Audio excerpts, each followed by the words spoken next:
ताउते तूफान की वजह से गुजरात के तटीय इलाके में आज और कल भारी बारिश की आशंका है। आपदा से निपटने के लिए एनडीआरएफ की 50 टीमें तैनात की गई हैं। गुजरात के कच्छ में तूफान से तबाही की आशंका को देखते हुए प्रशासन अलर्ट पर है। मछुआरों को सुरक्षित स्थानों पर शिफ्ट किया गया है। मौसम विभाग ने चेतावनी दी है कि ये तूफान 24 घंटे में और भी खतरनाक हो सकता है। ये अपनी दिशा बदलकर आज शाम तक गुजरात के तट से टकरा सकता है। इसके करीब 12 घंटे बाद यानी 18 मई की सुबह तक ये चक्रवात पोरबंदर और महुआ के बीच से गुजरात तट को पार कर सकता है।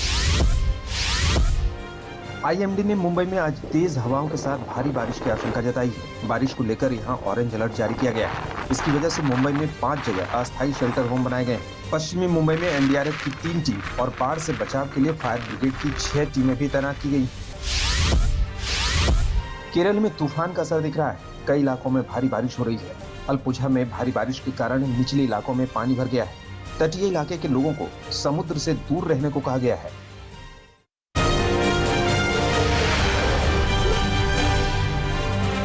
देश के 5 राज्यों में चक्रवाती तूफान ताउते का खतरा मंडरा रहा है। दक्षिण राज्यों में इसकी आहट दिखने लगी है। तेज आंधी के साथ भारी बारिश हो रही है। अब तक तूफान से प्रभावित इलाकों में 8 लोगों की मौत हो गई है। कई पेड़ गिर गए, घरों को नुकसान पहुंचा है।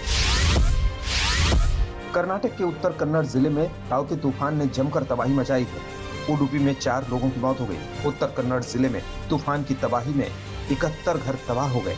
मछुआरों की 76 बोट भी क्षतिग्रस्त हो गई। 270 से ज्यादा बिजली के पोल गिर गए। गोवा में भी तूफान ने कहर बरपाया है। अलग अलग हादसों में 2 लोगों की मौत हो गई। एक हादसे में बाइक सवार पर बिजली का पोल गिरा। एक दूसरे हादसे में पेड़ गिरने से एक व्यक्ति की मौत हो गई।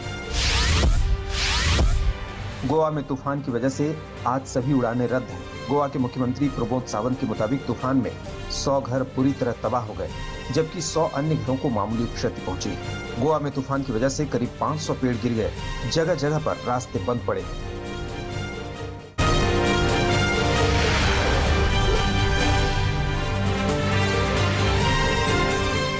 कोरोना मरीजों के लिए बेहद कारगर दवा मानी जाने वाली डीआरडीओ की 2DG दवा आज लॉन्च होगी। सुबह 10:30 बजे रक्षा मंत्री राजनाथ सिंह और स्वास्थ्य मंत्री डॉक्टर हर्षवर्धन दवा का पहला बैच रिलीज करेंगे।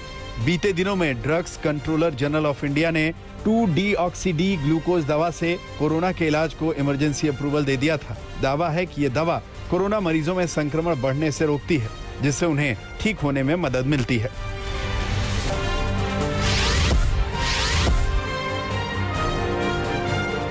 DG दवा को डीआरडीओ के institute of nuclear medical and doctor Reddy's laboratories के साथ मिलकर बनाया है। दवा पाउडर के रूप में होगी, जिसे पानी में घोलकर मरीज को पिलाया जाएगा। ये दवा सीधे उन कोशिकाओं तक पहुंचती है जहां संक्रमण होता है और वायरस को बढ़ने से रोकती है।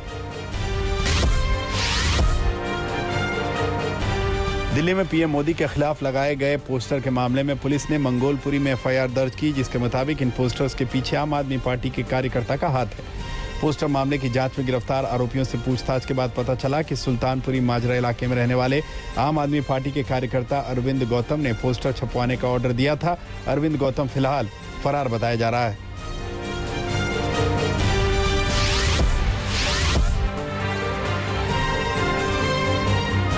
कोरोना वैक्सीन पर छिड़ा पोस्टर विवाद राजनीतिक मुद्दा बन गया है। कांग्रेस नेता राहुल गांधी के साथ पार्टी के तमाम नेताओं ने लोगों की गिरफ्तारी का विरोध किया और इसी बहाने केंद्र सरकार पर हमला बोला। राहुल गांधी ने वही पोस्टर सोशल मीडिया पर शेयर किया और लिखा, मुझे भी गिरफ्तार करो।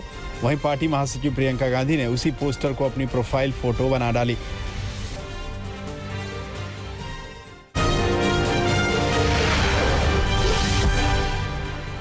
महाराष्ट्र में कोरोना के केस लगातार कम हो रहे हैं। एक दिन में महाराष्ट्र में कोरोना के 34,848 नए मरीज मिले, जबकि 59,000 से ज्यादा मरीज ठीक हुए। हालांकि चिंता की बात यह है कि प्रदेश में 24 घंटे में 960 मरीजों की मौत हुई। अभी महाराष्ट्र में कोरोना के 4,94,000 से ज्यादा एक्टिव केस हैं।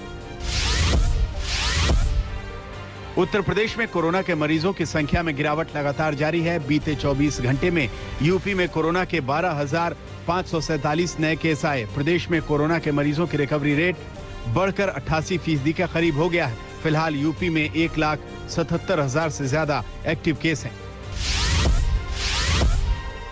कोरोना के घटते मामलों के बीच यूपी में लगे आंशिक कर्फ्यू को फिर से बढ़ा दिया गया है। यूपी में अब 24 मई तक आंशिक कर्फ्यू जारी रहेगा। पाबंदियों के चलते फुटकर दुकानदारों और रेहड़ी पटरी वालों को हो रहे नुकसान को देखते हुए योगी सरकार ने बड़ा फैसला किया है।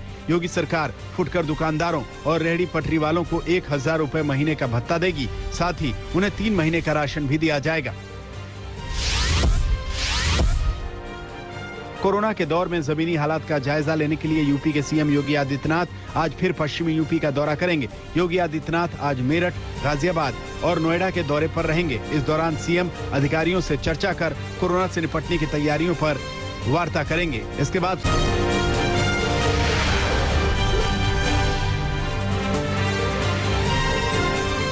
बीते 24 घंटे में यूपी में कोरोना के 10,682 नए मामले सामने आए, जबकि इस दौरान 24,837 मरीज ठीक हुए।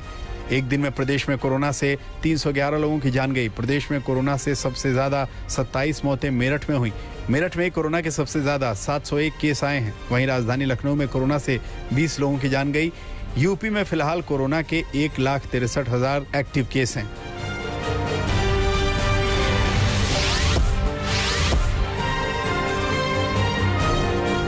यूपी के सीएम योगी आदित्यनाथ आज सहारनपुर और मुजफ्फरनगर जिलों का दौरा करेंगे। कोरोना के खिलाफ लड़ाई में जमीनी हालात का जायजा लेने के लिए योगी आदित्यनाथ ने कल नोएडा, गाजियाबाद और मेरठ का दौरा किया था।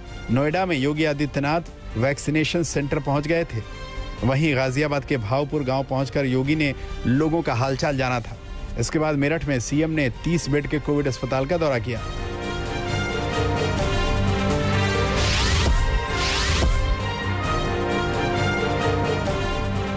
कर्नाटक में कोरोना संक्रमण का खतरा बना हुआ है। एक दिन में कर्नाटक में कोरोना के 31,531 नए केस आए, जबकि कोरोना के चलते 403 मरीजों की मौत हुई। हालांकि कोरोना से सबसे ज्यादा प्रभावित राजधानी बेंगलुरु में कोरोना के मामले में कमी आ रही है। बीते 24 घंटे में बेंगलुरु में कोरोना के 8,344 नए केस आए।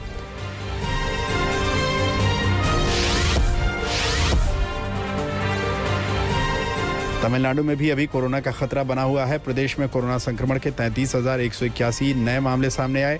तमिलनाडु में कोरोना का सबसे ज्यादा असर राजधानी चेन्नई में है, जहां 6200 से अधिक मरीज मिले। कोरोना संक्रमण को रोकने के लिए तमिलनाडु में 23 मई तक सख्त लॉकडाउन लगाया गया।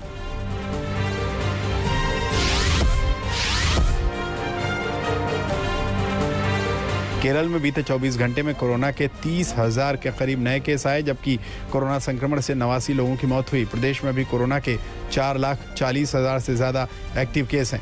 कोरोना के संक्रमण की रफ्तार को रोकने के लिए राज्य सरकार ने कोरोना से सबसे ज्यादा प्रभावित 4 जिलों में लॉकडाउन को बढ़ा दिया है। जिन जिलों में लॉकडाउन बढ़ाया गया उनमें तिरुवनंतपुरम, कोच्चि, त्रिशूर और मल्लापुरम शामिल हैं।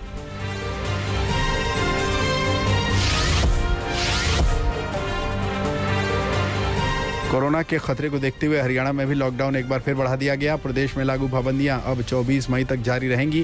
प्रदेश के गृह मंत्री अनिल विज ने लॉकडाउन बढ़ाने की जानकारी दी।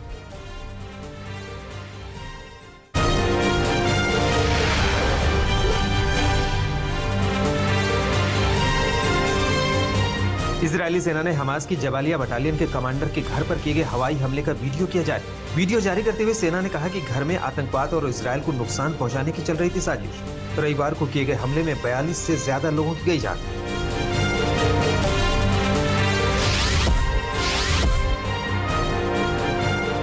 फिलिस्तीन पर इजरायल द्वारा किए जा रहे हमलों के जवाब में एक बार फिर स्पेन की सड़कों पर किया गया प्रदर्शन। लोगों ने फिलिस्तीन के हक में लगाए नारे। रैली में ज्यादातर थे फिलिस्तीनी मूल के लोग।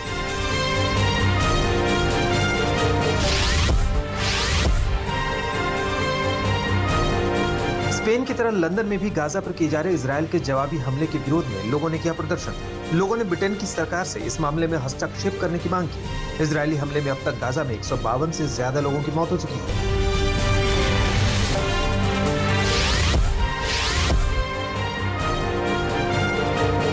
पोप फ्रांसिस ने इजरायल और फिलिस्तीन से की शांति की अपील। कहा बच्चों के साथ साथ कई निर्दोष लोगों की मौत अस्वीकार है। दोनों पक्षों को लड़ाई खत्म करने की दी सलाह।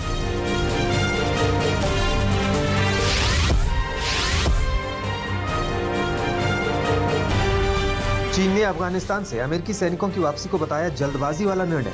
चीन और पाकिस्तान विदेश मंत्रियों के बीच हुई बातचीत में चीन ने कहा अमेरिकी सैनिकों की वापसी से क्षेत्रीय स्थिरता को हो सकता है खतरा।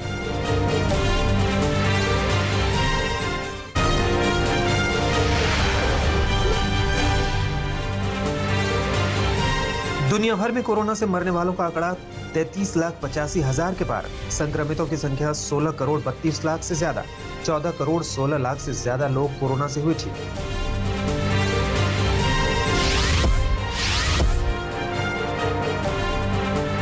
पड़ोसी देश नेपाल में भी भारत की तरह कोरोना ने लिया विकराल रूप। ऑक्सीजन से लेकर अस्पतालों में हो रही बेड की कमी। रोजाना 8,000 से ज्यादा निकल रहे कोरोना के मरीज।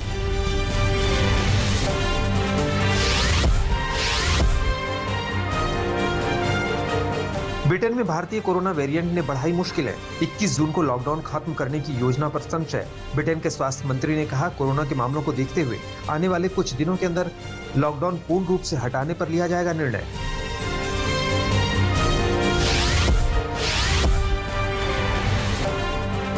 टर्की में बेसिकटास फुटबॉल टीम के प्रशंसकों ने लॉकडाउन और कोरोना के चलते लगाई गई पाबंदियों को दरकिनार करते हुए मनाया जीत का जश्न। लोगों को हटाने के लिए पुलिस को करनी पड़ी हवाई फायरिंग।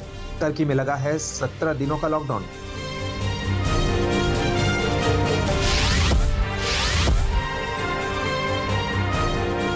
अमेरिका में लगातार बढ़ते एशियाई मूल के लोगों पर हमलों के विरोध में न्यूयॉर्क शहर में निकाली गई रैली। यूनाइटेड अगेंस्ट हेट नाम की इस रैली में कई एशियाई मूल के लोगों ने लिया हिस्सा।